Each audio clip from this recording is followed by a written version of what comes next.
દિલીપભાઈ હોટવાણી, પ્રમુખ સમાજ સિંધી સમાજ ધોરાજી। આ રેલી અમદાવાદમાં 4 દિવસ પહેલા જે હત્યા કરવામાં આવી એના અનુસંધાને ધોરાજીમાં એના વિરોધમાં આવેદન પત્ર આપવામાં આવ્યું। બજારો પણ બંધ રાખવામાં આવ્યા, કઈ રીતના વિરોધ દર્શાવવામાં આવ્યો? વિરોધમાં 3 થી 5 બજાર બંધ કરી અને એના માટે બધે લોકો એકઠા થઈ અને શાંતિપૂર્ણ ડેપ્યુટી કલેક્ટર સાહેબને આવેદન પત્ર આપેલ। માંગ શું છે તમારી?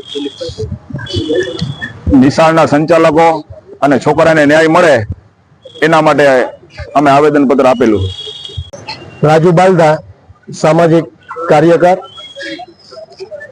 અમદાવાદમાં જે સ્કૂલમાં એક વિદ્યાર્થીની કે અભ્યાસ કરતો વિદ્યાર્થીની અસામાજિક તત્વો દ્વારા જે હત્યા કરવામાં આવેલ છે અને તે હત્યા વિદ્યાર્થીની કરેલ છે અને તેને લઈને ધોરાજી શહેરના સામાજિક લોકો દ્વારા આજરોજ મામલતદારશ્રીને આવેદનપત્ર આપવામાં આવ્યું અને આ આવેદનપત્ર દ્વારા આ વિદ્યાર્થીની જે હત્યા થઈ છે અને જે લોકો તેમને સાથ અને સહકાર આપ્યો છે તેઓને કડક અને કડકમાં સજા થાય અને ફરી આ વિદ્યાર્થી કે અન્ય કોઈ લોકો માટે જે હત્યા કરે છે એની ઉપર કાયદાકીય રીતે કડક સજા થાય અને આ જે એક શાંતિનું પ્રતીક છે, શાંતિ લોકો ઈચ્છે છે અને તેમાં આવા લોકો અશાંતિ ફેલાવીને આવું કૃત્ય કરે છે તો તેને